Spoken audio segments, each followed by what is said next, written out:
I'm going to help you craft your answers to the top 10 questions so that you can land your ideal job. As a hiring manager and a CEO, I've done thousands of interviews and I've interviewed thousands of people, and so I can tell you exactly what an employer is looking for. But on the other side, I was an employee for years before I had my own business, so I know what it's like to be on the other side of the table, and so I feel like I have a unique perspective that I can bring together to present to you these answers. As a bonus at the end of this video, I'm also going to give you the answer to one of the most important questions that can dictate whether you get more money or less money in your new role. The number one question that people ask in an interview is not really a question, it's tell me about yourself.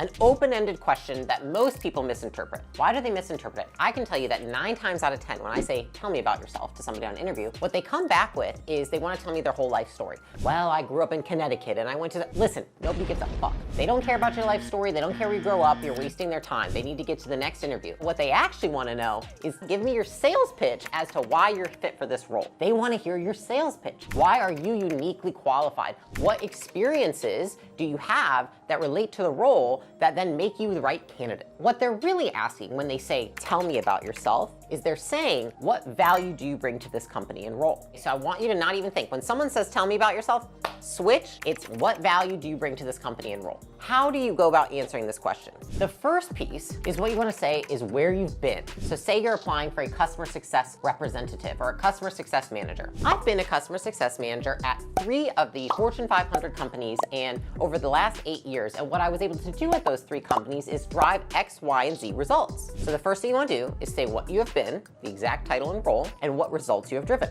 So title, results. The second piece, once you've explained the title and results, is what are your biggest strengths? I've been a customer success manager at these 3 Fortune 500 companies. I drove these results where I increased retention from 10% retention to 80% retention, and my biggest strengths are blank. My biggest strengths are that I'm fantastic at decreasing time to value for customers. In fact, at my last company, I was able to decrease time to value by 20% in just a quarter. And then you want to bring it home by saying, so the reason I applied to work here is, relate it back to why that pertains to the role. And I saw that you were looking for a customer success manager to get clients ramped up and onboarded more quickly. And I figured that would be a good fit because I've done that in all these last 3 roles. And I was able to actually increase our revenue per account by $4,000. You're gonna all tie it back to how it relates to you applying for this job. So where have you been? What results has it driven? What's your biggest strength? And how does that correlate to this role here? Next time someone asks you, tell me about yourself, don't tell them about yourself. Tell them why you're qualified for this role. A hiring manager usually makes the decision as to whether or not they're gonna hire a person in the first 15 minutes of the interview. And this is actually where most people drop the ball. They go through all the effort. They go and fill out the application. They research the company. They submit the application. They write a cover letter. They do all this pre-work to get to the interview, and then they're not thinking about how they're going to answer the questions. This isn't to give you some scripts in terms of, I want you to regurgitate this on your interview. This is to give you the framework to understand what is the employer actually asking when they ask you these top 10 questions.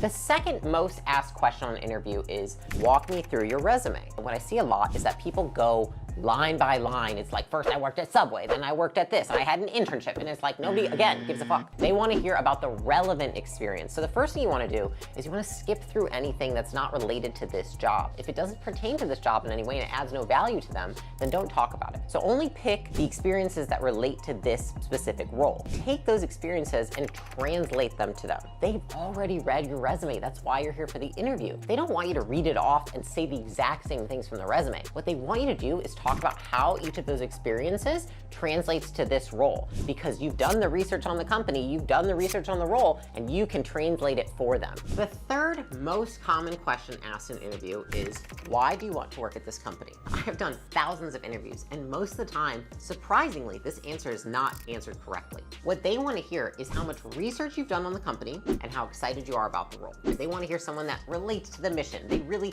live by the values. They really feel like this role is exactly what's meant for them, and this is part of their career path that can get them to their ultimate goal. What they don't want is for you to talk about the selfish reasons as to why you apply. We all know that most of the reasons people apply for jobs are they see really good pay, good benefits. There's a lot of benefits to them. When you're looking for a job, you're looking for the pieces that pertain to you. They're like, this is how this would make my life better. That doesn't mean that that's what you want to express in an interview, because they already by default assume that if you apply for that job, those are things that are non-negotiables for you. Pay, your benefits, work remote or not remote, those kind of things. But what they're looking for in that question is they want to hear how selfless you are. They want to hear how company-centric versus self-centric you are. And if you say anything about pay, benefits, working remote, that's all going in self-centric bucket, which they don't want to hire those people. What they want to hear is mission, values, vision, career path. That goes in company-centric bucket. And so you want to make sure that you have a company-centric answer to that. Research the company, look at their mission, look at their values, study their Glassdoor, look at their LinkedIn, and look at all the things that you like about that company, and have an answer prepared that is company-centric, not self-centric. So the way you want to frame this answer is really 3 R's: research, recognition, and right fit. So research. Tie your answer into, well, when I was looking up the company, what I found on your LinkedIn was your mission talks about recognition. I love the fact that your values talk about X, Y, and Z, because I actually relate to that because I live my life in X, Y, and Z way. And then right fit. And because of that, I felt like I was the right fit for this role because those things resonated with me so much. Research, recognition, right fit. The 5th most common question asked is, what would you consider to be your weakness? Most people get this one wrong because what most people say is something like, I just work too hard, or I'm just such a perfectionist, I just tend to do too much. I don't even know if I've had someone answer this one well. What I would like to explain is that, 1, everyone knows that's bullshit. Perfectionist, haven't heard that one the last 7 interviews I did today. Worked too hard. So did Sally, Gary, and this guy who eventually got fired because they were lazy as shit. Nobody believes when you say that about yourself. So don't pick something that's actually a strength disguised as a weakness. Actually tell them what your weaknesses are and then explain how you are resilient despite those weaknesses. So this is a chance for you to admit a flaw and then talk about how you handle those flaws. Here's an example. Say that you're a customer success manager. Maybe talk about the fact that you're bad at math, and that was something you've struggled with your whole life, and here's how you've overcome being bad at math. I took tutoring, I tried this, I did all these things. It's still gotten me down because I'm still pretty bad at math, but I've been working on it by taking these lessons and doing this online course so I can get better at math because I do think it'll help me in different areas of my life, like the fact that I rent Airbnbs on the side and I don't know how to do the math. Basically, what you want to do is pick a weakness that doesn't pertain to the role, so it's not something that will detract from you getting this job, but it is something that's a weakness for you. The 6th question that people ask on interviews that is the most common is, what makes you unique? When someone's asking what makes you unique, they don't really want to know anything about, what you did in high school or college, or I got this, or I was the scholar of something. They don't care about any of those things. What they want to know is, why should they hire you and not somebody else? That is what that question means. Why are you unique for this role? Why should I hire you and not the other 5 people I've interviewed today? Tell me now.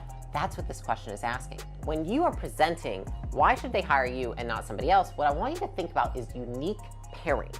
So what is it that makes you different than others in what you do? So if you look at some of the most talented people, they typically have unique pairings in terms of skill sets. The best person in a creative role might also be very organized. That's a unique pairing because typically people in creative roles are actually not organized. And the fact that somebody is organized or extremely meticulous would be a unique pairing. Say that you're applying for a financial role and then you say, actually, I have really high, people skills, and I actually have done lots of presentations on leadership and management, all these other things. Wow, that's a unique pairing because not only am I getting that person that's going to fill a financial role, but they can also contribute to all these other things in the company because of this skill set they have. But when that person asks you what makes you unique, then you want to think about, what is your unique pairing? What's a skill set that you have that is contrary to a different skill set and together are rare to be seen? The 7th most commonly asked question is, why are you leaving your current role? So if you currently are in a job, they're going to ask you, why are you leaving that role? Here's what myself as an employer really wants to know.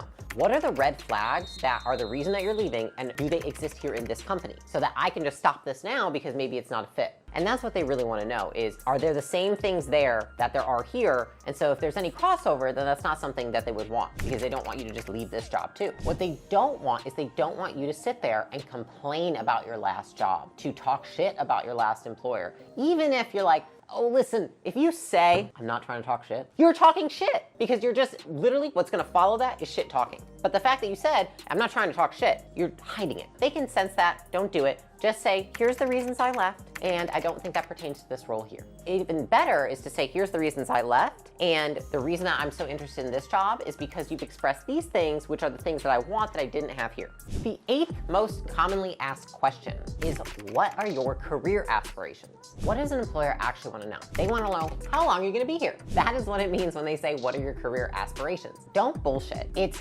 explain what you want to get from this job. Explain how long you see yourself being here, and explain if you're flexible or rigid in your ways. Some people want to be a certain place from maybe 100 employees to 300 employees, and then they're out. Some people want to complete what I call a mission while they're there to build a certain something, and then after they've built that thing, they're gone. So explain what your objective is in applying and working at this company, and then also explain that if you were ever to transition out, you can always talk about, I can see myself being here for 4 years, building X department, Y department.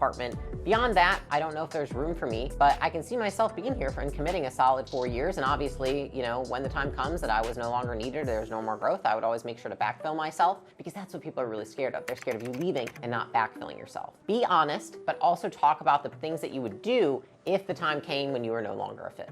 The 9th most commonly asked question is, what are you looking for in a new position? So when someone asks this, what they want is not a list of all your demands and desires that are, again, selfish and not company-centric. What they want is to understand, what are the parameters that would make this a great job for you? What is your potential that's untapped, and in what environment would you thrive? And mostly what they want to know is, do your career goals align with the position? Do your strengths fit with the role, and do your desires fit with the role? Because someone might have strengths that fit with the role, but their desires for their career don't necessarily. And so they want to make sure that the desire also fits the role along with the strength. So what you want to do is explain what kind of environment you would be best utilized in. So an example of that would be, what I'm looking for is a place where I can really fully utilize myself. I can build a department from scratch, which I know I can do because I've done it 3 other times, and I have the autonomy to do so. But I also have the support and clarity from leadership where they're telling me, hey, we'd rather have you do it this way or that way, or hey, that's not exactly how the company needs it. That's what I'm really looking for, is a place where I can have autonomy, but also support and clarity. And the last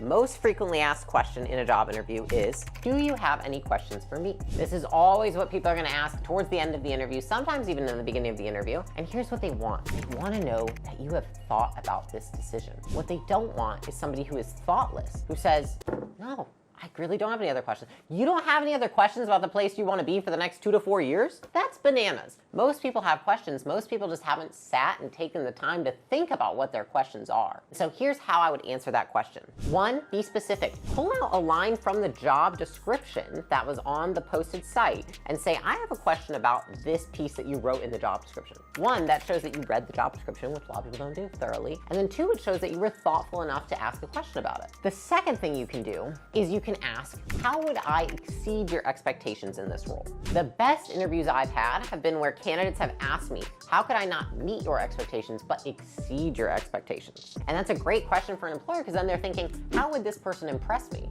And you can start off on an even better foot, because you can get in there and right off the bat, you know what you can do to impress that person. And then the third thing that you can ask is, what would my onboarding look like? What would my 30, 60, 90 look like? The reason I ask you about onboarding or 30, 60, 90 is important because it shows that you can see yourself being in the company. You have enough foresight to think, what's it going to look like when I get in there, and how can I prepare now? Which shows again that you're thoughtful and you're diligent. And as a bonus question, a lot of people ask me, Layla, how do I answer the question, what do you want to get paid? Here's the thing, that's actually not something you can ask during a job interview. Nobody is actually allowed to answer that question or ask that question. So if somebody asks you, what are you being paid now? You actually don't need to answer it. So that is something a lot of people don't know. Now, what a lot of people do ask, the way to get around it is to say, what is your goal salary? So a lot of employers will ask, tell me what your goal salary or goal compensation is. And here's how I would suggest to answer that to make the most amount of money. 1, you have to understand that overshooting this is going to stab you in the foot. No employer is going to hire somebody who, say the job is market value at $100,000 and you say $200,000.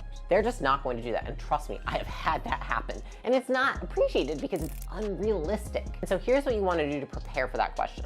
1, you want to research the role. So go on salary.com, payscale.com, see how much that title and with your years of experience is worth in the market. Now, the second thing you want to do is, just like when you buy a house, you look at comps in the neighborhood, go look at companies that are similar and what are they paying for that role? Because the 2 pieces that go into determining compensation are the hard facts of researching and finding market value, and then also just taken from word on the street. Like, what are people actually paying in similar companies? Because it might be a little different. Then you want to use that to come up with the range that you want to present to that person. So given that, come up with a range, make it fairly flexible, and then when they ask what's your goal compensation, you can say the higher range. However, you can say the range. You know, My goal would be to be between 110 to 130, preferably on the higher end. Based on my research, I've seen that companies like X, Y, and Z are paying about blank, and then companies at X, Y, and Z are paying blank. And if you look on payscaleandsalary.com, they're showing these. So when you're presenting that to them, you come off like a